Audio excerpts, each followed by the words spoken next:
I'm Kristen. And I'm Charles. Welcome to Slow Blinks TV. Today we're going to be talking about Magnum P.I. Get ready. Slow Blinks.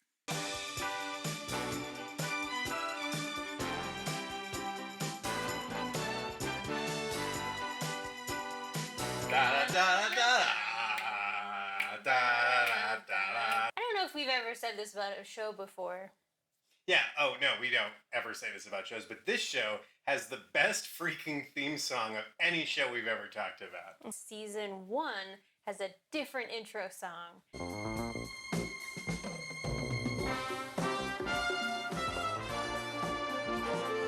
As a Murder, She Wrote fan, did they ever have a different theme? No, I don't think so. That's a different show.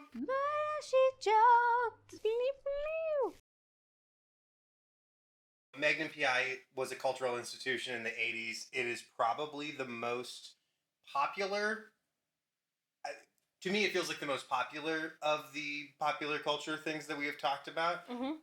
So what made you want to talk about this particular episode of Magnum? I picked this episode because it is a really fun episode. It also has like a slightly different context, but it does still have all of the same elements. So let's just talk a little bit about the characters of the show. There really aren't that many. Our core cast is, of course, Thomas Magnum, who is a private investigator. He lives on Oahu on an estate called Robin's Nest that is funded by a billionaire, I think. Robin Masters is the name of him. And he's kind of private security for Robin's Nest. I think he mostly gets paid in like room and board. And access to a sweet car. Also employed at Robin's Nest is Higgins. Higgins is sort of the manager of the estate. He and Thomas Magnum kind of butt heads all the time. He's very tight wound. Magnum's very loose. And he's got two big Dobermans. What else about Higgins? He's British. He's British. He is, he was in the British military. The other two main characters we see a lot are TC and Rick. Those are Magnum's main friends. They're his like Vietnam War buddies. Yep. So Rick runs the King Kamehameha Club, which Higgins is on the board for. So Higgins will also give Rick a hard time. And then TC is a helicopter pilot. There's not any helicopter action in this episode particularly. There's also not a lot of TC action. Let's dive in and talk about the episode. This is season 6, episode 4, and it's called The Hotel Dick. Opening scene, very dark. Specifically in this hotel, I don't know if they just had like leftover 1970s decor, where everything was like brown and bronze and like burgundy. Very ADR. Yep. It's some of the worst ADR I've ever heard. That's when, they come in and they record the audio afterwards. Whoa! A bathtub with bubbles! Great! Here, put your foot in. Careful, it's hot, careful. Oh, wow. Isn't it wonderful? Oh, it's a bathtub with bubbles! There's a couple, right? Yes. And what are they doing? They're on their honeymoon. They're on their honeymoon. They sort of stream of consciousness saying everything they see for some reason. So there is a cat burglar who has snuck through the window of their hotel room. And he's getting into their safe. Nope. He's not getting into their safe? Is he just taking their loose jewelry off? Their crap is just out. Okay. They're pretty high up, and I would also not expect a burglar to have like rappelling gear to get into the room, but they do. What's that?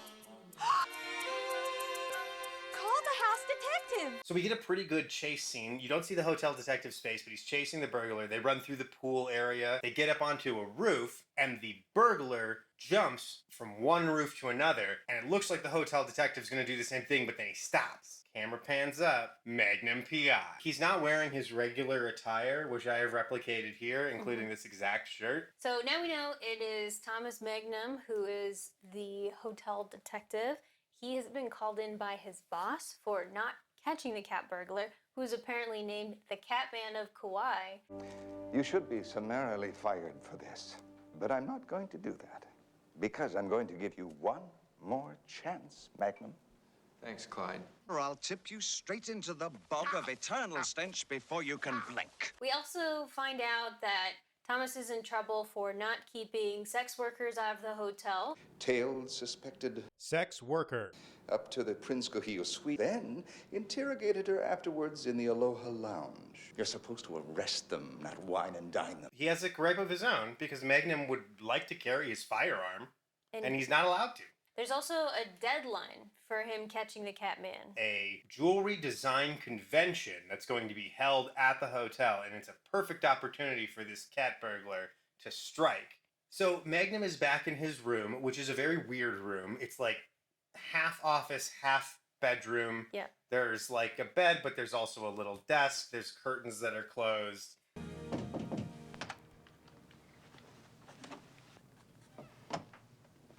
Higgins. You're wearing glasses? No, I'm not. Bad light. Oh, perhaps this will help. Perhaps not. That's against every fire code there ever was. Higgins very clearly would like Magnum to come back, but would never say it. So he mentions that his mail is piling up, and he'll have to come back to do a security sweep that weekend anyway. And What are you doing here, Magnum? that's a pretty good Higgins. Oh, thank you. Surely even you can see by now that being a hotel investigator, detective is no more than a monotonous routine of schedules and detail, serving another master. Thanks for coming by. By the by, it eventually happens to even the best of us. Higgins goes on his merry way. Then we get a knock on the door, but it's not Higgins. Who is it? It's Leslie, the sex worker. She's like, there are two guys trying to kill me. Magnum steps out in the hall. She closes the door behind Magnum and locks it. There's a combat scene that we would probably have to reenact. So Magnum comes out. Wait, hold on. Pretend like you're coming down the stairs. I'm coming down the stairs. Hold on there. And I go to punch. Okay. And then Blocks this one. it. Bam. That Oh my way. gosh. Okay, then I think that Magnum like kind of grabs him Mhm. and is like, "Show me some ID." And then I'm gonna hang here. Okay. You're gonna come around behind me. You're gonna be the other guy. Okay. I've got my gun and I'm like, bang. Oh. Magnum goes down. And then I'll be now I I'm can- this guy. Yeah, and I'll be Magnum down here. No, come on, we're the two guys. But Magnum's down here. We're like, hey, where'd that broad go? Nice. Okay. She went that away. But then the guy kicks him. He's like, well, let this guy sleep, and like breaks some of his ribs, I guess. And then scene. Scene. Okay, now we come back and take a bow. Thank you. So the next scene begins with Leslie sort of tending to Magnum's wounds. I would like to take this moment just to talk a little bit about Leslie. I dislike this character, and I don't know if it's the actress or direction or what. There's just some misalignment between their scenes, and it makes their scenes really awkward to watch. Why didn't you remember you're supposed to stay out of the hotel? I was working. Now, who's this client of yours? It's Willard Huxley.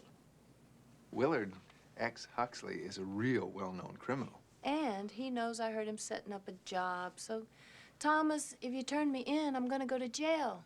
And if you let me go, I'm sure as hell dead. Magnum wants her to leave town, right? I feel like they go back and forth on this a lot throughout the episode. So he has another scene where Clyde yells at him and is like, you got to catch the jewelry thief. Mm-hmm.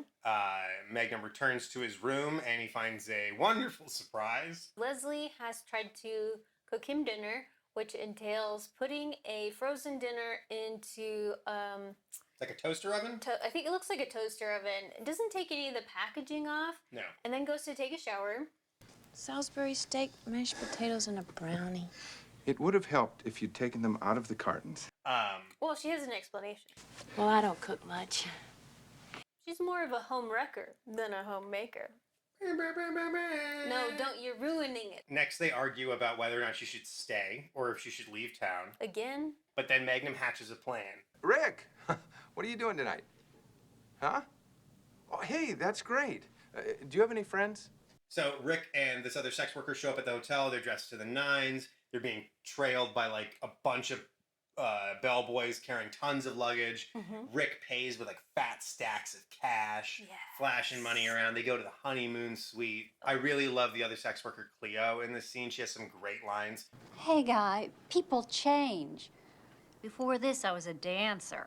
More of a lateral move. Yeah. Magnum tells Rick to take Cleo out so that he can wait in the honeymoon suite for the cat burglar. Rick gives him pack of playing cards so he can play solitaire, awkwardly sitting side saddle. And then we see him with his gun. Got a gun! I've got a running gun! Cat burglar is breaking in, and Magnum's like on alert. But right as the cat burglar enters, the phone rings, and that scares the cat burglar, even though he doesn't think anybody's in the room, so he leaves. If he stays any longer, he's just going to answer the phone and be like, hello? Who am I? I'm the person burgling the room. Magnum picks up the phone. It's Rick. And Rick tells Magnum that Leslie's there, and she's getting hauled out by two goons. Get down here now. So we see him enter the parking garage, and Leslie is in a car. The goons are driving away with her. Leslie is able to escape the car, and she just kind of runs down the ramp and screams. And she, I guess, runs into the kitchen. One of the goons is able to get out of the car and chase her. Magnum chases.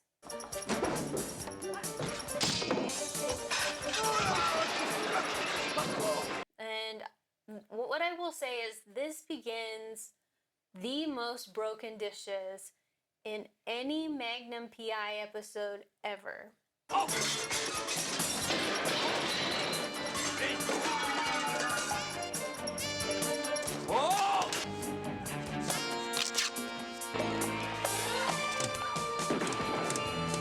Must have been like a really cheap jacket. I'm just gonna say that. It ripped right in half. So Yeah.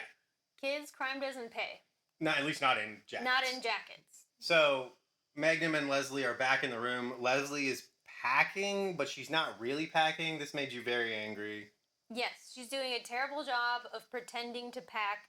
It is maddening to watch. Yeah, and Magnum's mad too. He's like, you weren't supposed to leave the room, and you did. Why? And I was hustling the bar. What? she was going to go down and work.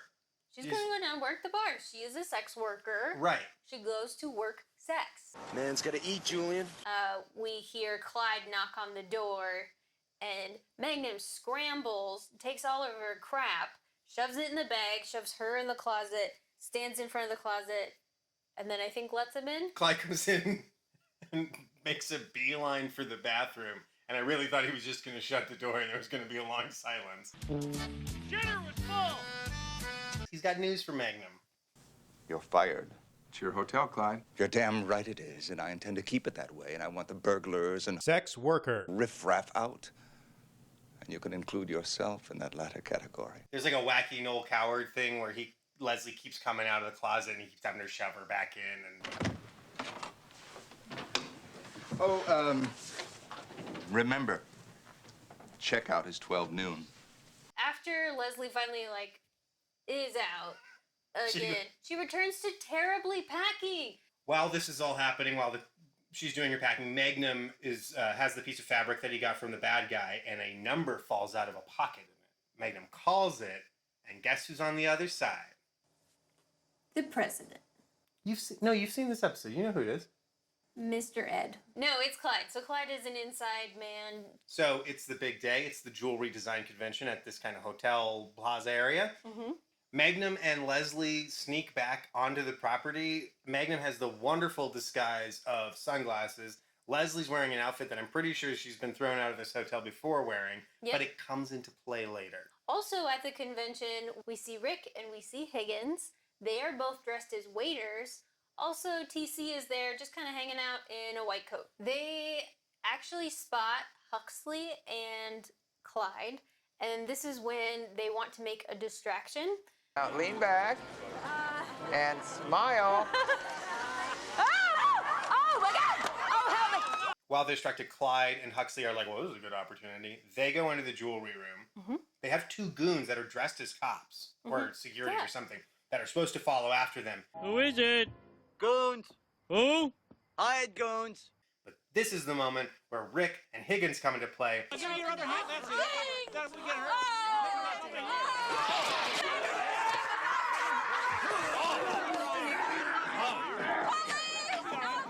Magnum gets into the room, and the criminals, You're right, they're criminals. Huxley and Clyde, are very quickly grabbing all of the jewelry they can. And Huxley is like, where are my goons? Did you lock the door? And then Magnum immediately lies, No, I did. which is not true. So Leslie runs in and almost ruins it by running in front of the gun. One of the bad guys pulls out a gun, then thinks better of it, and like drops it. I'll get the gun. No! She was never portrayed as very smart, but I think that this shows her cunning and her planning, because when she goes to get the gun, you see that the table skirt material and the outfit that she is wearing 100% match. Yes, it's like they told her you're going to need to blend in, and she had a perfect outfit. Clyde tries to, cut Magnum in on the deal and then realizes, oh, that's not going to happen. And then Clyde gets to do the biggest brace I've ever seen an actor do for a fake punch.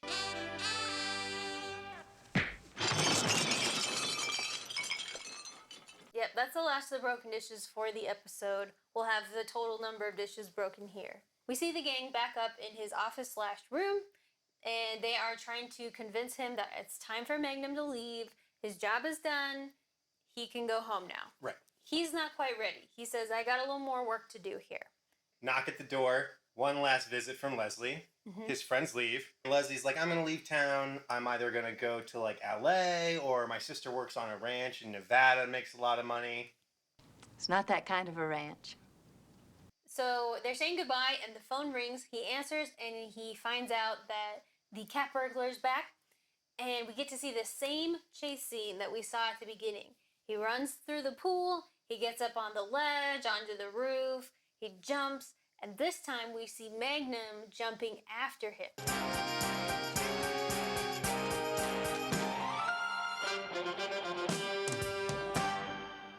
It is implied that he has made it, but they never show it. And I think that Burt Reynolds actually finishes the rest of the series out. Mr. Reynolds, what are you doing? Yeah, I found this backstage. Oversized hat. Funny. That was Magnum P.I. Thank you so much for joining us today. If you would like to watch Magnum P.I., you can buy a giant box set, or you could probably just stream it, probably Peacock or something. Yeah, definitely. Thanks for coming. Okay, goodbye. Bye. Da, da, da, da, da, da.